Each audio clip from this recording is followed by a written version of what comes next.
So I do have some prepared remarks, but we're right at that kind of size of a group where I may choose not to stay with them. So what I sent you earlier, it'll be close. When Jared started, he said this reminded him of a funeral. And am I okay if I move, or do you need me to stay right here? Okay. When you said it reminded you of a funeral, as a speaker to a public group, you often think when someone says that, I sure hope not. I hope that when I'm done, that doesn't still feel like a funeral to you.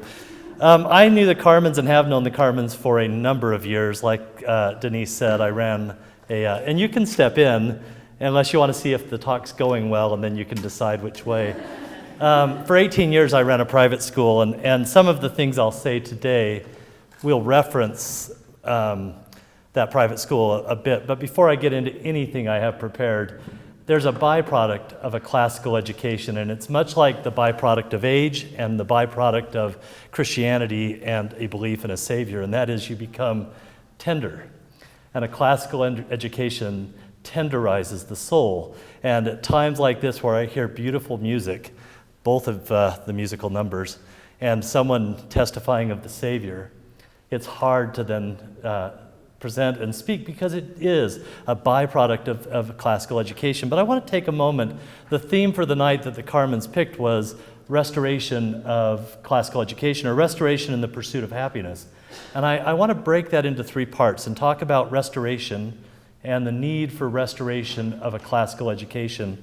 And then the second part is pursuit. And we'll get into why I really like pursuit. I'm running the Ogden Marathon tomorrow, so I like running marathons. I've slowed down significantly in 55 years, but then the last is happiness, and I want to talk a bit about happiness, and then tie that together why a classical education is really critical in kind of our societal view. But if you were to ask a lot of people what a classical education is, and for many of us who have either experienced it, appreciate it, or value it, we all have a similar overlapping view, but if you get into the details, you'll find it varies widely. And I've been in rooms, I actually did my doctorate at a very Christian school that believed in classical education. And I was an outlier in many ways at that school, and yet if you had conversations with my academic peers in my doctoral program, we had very widely varied ideas about what a classical education is.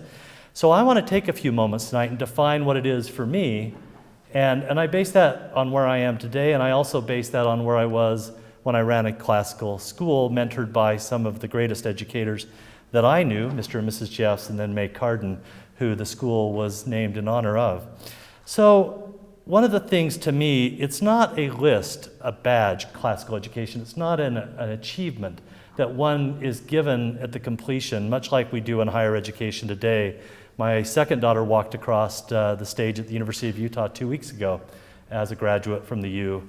And we hand certificates and diplomas and degrees. And to me, classical education is a commitment to lifelong learning. It's not something you just get and then you have. It's something you commit to, and it's much like Christianity, where we don't just become Christians and then never think about the Savior again, or never take care of one another or love one another. And I hope you'll see that why that's important is the restoring of that concept in our educational framework today. It's not something that's well understood, but I will give some defining things. For me, and I love the song, I actually lived in France for almost 3.5 years, and so part of what also got me, it's been a long time since I lived in France, and just the music and the French music really touched me as well, but childhood and the feelings that come with childhood are part of a classical education. But I want to talk about what I think are really key, and it's literature, it's language, it's communication, it's discussions, and those are based in rooted materials. So in today's world where we have, I would say, we don't have a lack of good literature, and we don't have a lack of good art and music and poems. We have to be discerning. And we have to be in the pursuit of those things because they get washed out by an overabundance of things that I would say are not worthy of our time. And for me, a classical education is strengthened by the use of poems, songs, art, discussions, the idea of devotionals. Being in a setting like this, our society is rare that we sit like this as a group of people and talk about topics like this. In fact, I've been on the road most of the day today in Logan and Salt Lake, started in Vernal early this morning, and I bet even in the car, 80% of the people I see have their cell phone. We are disconnected doing everything we do. So when the classical education begins on poems, songs, art, literature, experiences, we build a base, and it's a base by which students and teachers can then talk. And at the heart of a classical education for me is discussion and adaptation and learning and dialogue. What happens is someone masters that, gets the ability to speak. I have 4 children. 2 are adults out of college, 2 are barely into the K through 12 world. I have a 16-year gap, which keeps me young and old at the same time. But as mastery begins and the foundations of the written and verbal communication become comfortable, we build logic, rhetoric, and the ability, and I've watched this multiple times, not only at Carden, I see it at the university setting. We get students all the time who have vocabulary, they have the skills, they can do their algebra, they can pass an ACT or an SAT, but rhetoric, supporting of an argument, giving facts that actually have meaning, and identification of values and their own emotional connection to those values are lacking, and it's where I think a classical education builds those from a young age. Today, as I said, language is degraded constantly. Quality literature is being undermined, and yet I don't think it's gone. I think it's just harder to find. And when I was sitting back there and looking at the stained glass window and reading at the bottom, it's all around us, but we get lost in it by everything else that's louder, more verbal. So I want to define classical education by outcomes. When I know of someone who's classically educated, they're well-read, well-rounded, broad-thinking, they're responsible citizens, they can communicate effectively, make positive changes through intelligent, logical, and supported arguments. Most importantly, they develop individuals who see each of us and all of us as important. So working as an administrator and a professor in higher education for what I would say is a reputable university, more than 150 years, I think you're an Aggie. I get asked all the time if I'm an Aggie, and it's like I have to hang my head and say, no, I graduated from the University of Utah. But I can see those who are smart, who have a scholarly history, scholarly works in a field, biology, genetics. I work with professors all the time who are the brightest in the country, and who bring in millions and millions of dollars of research, but who lack that spiritual, classical base. And by contrast, I sit at the table with educational leaders who are both scholarly, reputable academics, but also have that base. And it doesn't come necessarily always through a formal source, like a Belmont Academy, a Carden Memorial School, Hillsdale College. It can come from the family. It can come from a culture within a group. And I sit at the table with those leaders, and as we deliberate and talk about change, educational strategic changes, or more importantly, changes that might have outcomes that influence people, the difference in the way those two groups, both smart, all with PhDs generally, but the ones who have that classical education ask the important questions of what will it do to a society? What will it do to students long term? Will it support the values of the institution? I really value those leaders because they care about the outcome. They care about what it does to others. You're here this evening because you at least believe in the value of, or you're interested in classical education, and I can tell you that your interest is well-founded from my view. Schools like Belmont Academy will be the foundation of tomorrow's leaders who have wisdom and logic. And as simple as that statement may sound, I see today logic being one of the lost attributes of leaders across our nation, as well as the character that's missing. So the need for restoration is rooted not only in reforming today's educational system, but establishing a base for tomorrow's leaders. I do want to shift to the second part about pursuit. I will say the goat rescue is actually a true story. So most of my rescues dealt with people. But I am a goal-oriented person, and I love achievement. I love finding those things I can spend time working on and getting better at.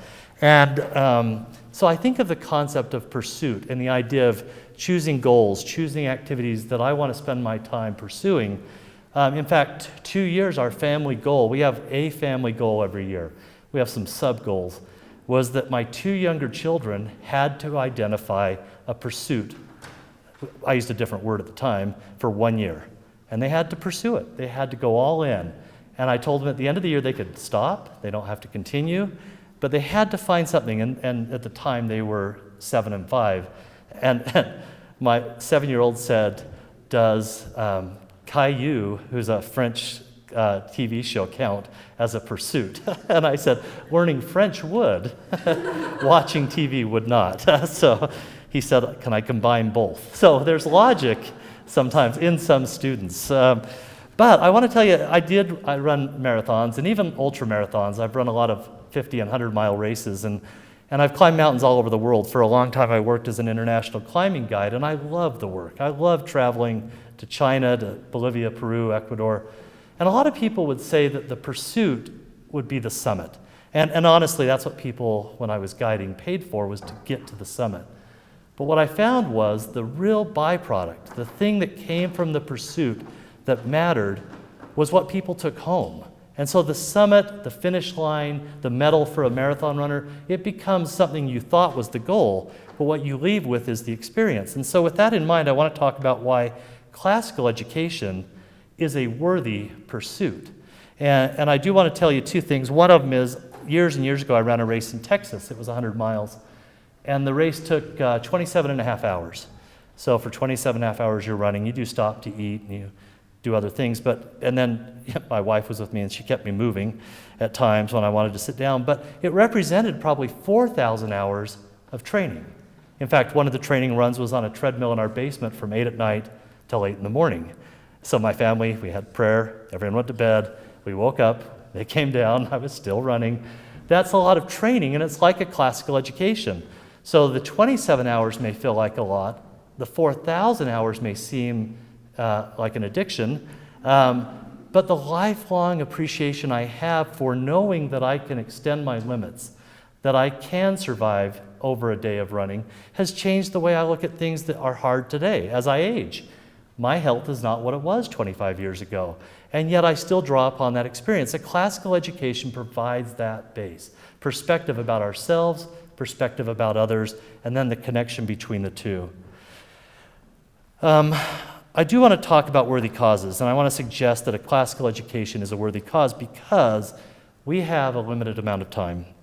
As I complete this consideration of worthy pursuits, I want to point out that worthy pursuits, by contrast to unworthy ones, take effort. So much like my son wanting to watch TV, that's a pursuit, but it doesn't take effort. Learning French, which I have to say he doesn't know yet, takes effort. And so in our society, we see people who identify as they're trying to do something or they have a pursuit. But the things that don't take effort, they're usually selfish, unworthy. They actually lead to outcomes that often are drains on our society rather than being a light and a help to those around us. And a classical education, from my view, and this is one of the concepts that I don't think is confused across the spectrum of classical education, is service. Service to others, and the ability to identify others as our peers and those we need to help. And that leads me into what I want to talk about really for the bulk and the rest of my talk, which is happiness. And one of the educational mentors that I had in my life gave a quote, and she said, "Happiness is a byproduct of doing for others." And when May Carden, an early 20th century educator, said this, what she meant was that connecting happiness to the greater good of helping, happiness wasn't the goal, helping was, and happiness came. The hallmarks of a classical education that I've mentioned are commitment to others and appreciation, which provides a path or a pursuit of service which leads to happiness. However, I want to highlight that happiness is not selfishness, and the very idea of happiness at its core is a way to compare what I would think of classical education in the truest sense to today's norms. So I would say the messages that we receive, and I don't point at millennials or Gen Zs anymore, I point even at all of us, is that we matter and what makes us happy matters. And I feel like even in our educational system, that's a message that is commonly given, which is you matter. And I do think we have to remember that we matter, but we don't matter more than others. And so in that norm of today, it might make sense to do those things that bring me happiness. A classical education reteaches that we have responsibility to others, that we have a need to take care of the needs of others. I think of almost any Christian religion, and frankly, religions across the spectrum outside of Christianity, most that I respect have at their core the need to help others. And that's where I think classical education is so needed today, because it's not a selfish pursuit. It's making ourselves better so we can help others, and then happiness is a byproduct that comes from that. I want to highlight that word, byproduct. But recently I was with a friend and a mentor who's a few decades older than I am, and we've traveled and climbed extensively. In fact, he lives in Jackson, and I would say he's probably within the last year of his life. He's battling cancer right now. But we both commented on our physical condition and the state of our mortality. Neither of us could do what we once did, either individually or together. It's just not possible. In fact, someone once asked me the other day, would you ever go back and climb this mountain that he knew I had climbed? I said, I can't, it would kill me. And he said, no, you're humble. And I said, I am not humble. I promise you, it would kill me. But I'm happy and he's happy. And we can draw happiness from a life well spent rather than accomplishments. And the pursuit of unworthy things leaves us empty. It leaves us wanting. It leaves us needing more. It's insatiable because we're trying to get that thing we can't get, which is fulfillment. Where I think the fulfillment of a classical education and the identification of responsibility and social responsibility brings us happiness, much like May Carden said. People who spend time on selfish endeavors can never get that time back. People who spend time helping others, I believe, is time that has a return on that investment that lasts for a lifetime and, frankly, outlasts our lifetime. I'm quoting May Carden, who passed away in, I think, 1976, 1977. Her legacy has continued on. As I consider happiness and the pursuit of happiness, I can't help but think about a dinner conversation I had last night with Lieutenant Governor Spencer Cox. He was speaking at the Vernal Chamber last night. And so we had a chance to talk about communities and specifically rural communities in the state of Utah. The discussion led to the issues facing these communities and stagnation, both economic stagnation, which, frankly, by comparison to the rest of the country, where Utah is somewhere around 3.1% unemployment, Uintah County, where I live, is somewhere around 4%. By all accounts, that would be seen as full employment, almost anywhere else in the country. But there are things that hold us back. His list included addiction, lack of education, and selfish endeavors. However, he mentioned that one of the largest contributors to community stagnation and lack of productivity is directly tied to the changes in connections with others through service. Religious groups, service organizations, and I was thinking when he was talking of the Elks, the Kiwanis Club, the Rotary Club, many of those organizations, and other volunteer organizations often face today declining support and enrollment because we have become disconnected, not more connected. Here's where a classical education can make a bigger difference today than I think historically in the past. We are in dire need of connecting and reconnecting with one another, with the values, with nature, and a sense of place, and most importantly, with a spiritual base. Where May Carden said happiness is a byproduct of doing for others, I believe that one might suggest a slight modification of the statement. Happiness, and I don't think this was needed at her time, but I think it's needed today. Happiness is a byproduct of doing with others. And the reason I say that is we are no longer doing with others. We are living by ourselves in the same room with others. We need one another, and we need to be well educated, classically educated, to be able to be our best self and encourage our best society. I'm going to take a few moments and talk a little bit about my childhood and a little nostalgia, share a few memories. My mother and father are both well educated. They both have graduate degrees, professional degrees, but also classically well educated. In fact, the school that I ran for 18 years, the reason I got there is my mother went to go work on a second master's degree, and she was a science teacher at that school. I think probably right after Jared had left. I think she started teaching. And then I was her boss as head of school for a long time, which is always a difficult thing to have your mother as one of your teachers. But the reason I went there is to pick up her classes for 1 year. And my intent was to always be in higher education. And then I had 2 daughters that started at the school. And I can tell you that 18 years spent is not time that is lost, but time that is gained. To watch my daughters raised in a classical school where they were safe, where their childhood was cherished, and where they were valued to be individuals, is time I would do 5 and 6 times again and spend that time in my career being there with them, because of the outcome that it gave my family. My childhood memories are filled with hikes in shoulder height wildflowers. It's hard to read when you're crying. Hikes in shoulder high wildflowers, bird watching during the day, stargazing at night, attendance at symphonies and operas. We were just talking about the pews, and you had said they reminded you of the tabernacle. I grew up my mom had tickets to the Utah Symphony when it met in the tabernacle in Salt Lake, and our seats were on the mezzanine up on the middle. And I grew up and have ADHD, so sitting still was tough, and my dad's a medical doctor. And so my mom would take me to the symphony at 6 and 7 and 8, and they have rules about getting up and walking around. Part of my classical education was letting music change who I was, giving me the opportunity to realize that my soul could be at peace through classical education. So these memories of my parents with stargazing and symphonies and operas and devotion to church and community, my parents led by example and encouraged good conversation, discussions about literature, shared experiences that challenged my siblings and me individually and collectively, and ultimately support as we matured into our best selves. I love and respect childhood for what it is. It's a magical opportunity. It's a special time that is filled with experiences that define who we will become, the foundation for the rest of our lives. As much as I love teaching and working with university students and in the academic world of higher education, I deeply value my time working in the K-12 world. And I believe it's a special opportunity to be involved in the formative years. It's why I commend the Carmens for establishing Belmont Academy and the incredible work that's ahead. There's a marketing ad right now, and I could get the state wrong, but I think it's right. It's Wyoming, that's called 18 Summers. And a few years ago, I think it was Idaho or Montana who had a very similar ad called 18 Summers. The idea is that parents have 18 summers to bond with their children. And these summers should be well spent. And in the case of these ads, Wyoming says the best place to do that is Wyoming. And if it was Idaho or Montana, the same thing. I actually, having lived and worked in Yellowstone for decades, I think Wyoming is a great place to spend summers. But I want to conclude with this concept. I do believe our time in mortality is limited.